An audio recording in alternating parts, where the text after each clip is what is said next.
আসসালামু আলাইকুম। আমি সামুয়া সিদ্দিকী আবৃত্তি করছি কবি আহসান হাবিব রচিত আমি কোনো আগন্তুক নই কবিতাটি।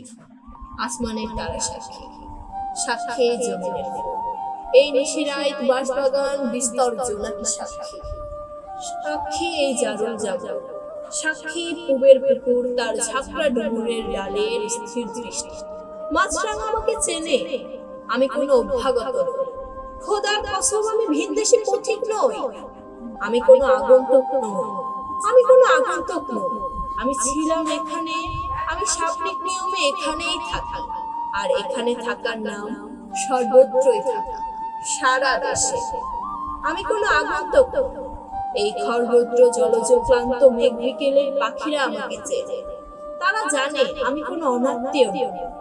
কার্তিকের ধানের মঞ্জরি সাক্ষী, সাক্ষী তার চিরল পাতার টলমল শিশি, সাক্ষী জ্যোৎস্নার চাদরে ঢাকা নিশিন্দার ছায়া। অকাল বার্ধক্যে নত কদমালি তার ক্লান্ত চোখের আধার আমি চিনি। আমি তার চিরচেনা স্বজন একজন। আমি জামিলার মার, শূন্য খাকা রান্নাঘর, শুকনো থালা বাটি সব চেনে। সে আমাকে চেনে। হাত রেখে বৈঠা লাগলে দেখো আমার হাতের স্পর্শ লেগে আছে, কি গভীর। দেখো মাটিতে আমার গন্ধ, আমার শরীরে লেগে আছে এই স্নিগ্ধ মাটির সুবাস। দুপাশে ধানের ক্ষেত, সরু পথ, সামনে ধুধু নদীর কিনারা। আমার অস্তিত্বে গাথা আমি উধাও নদীর এক অবধ বালু।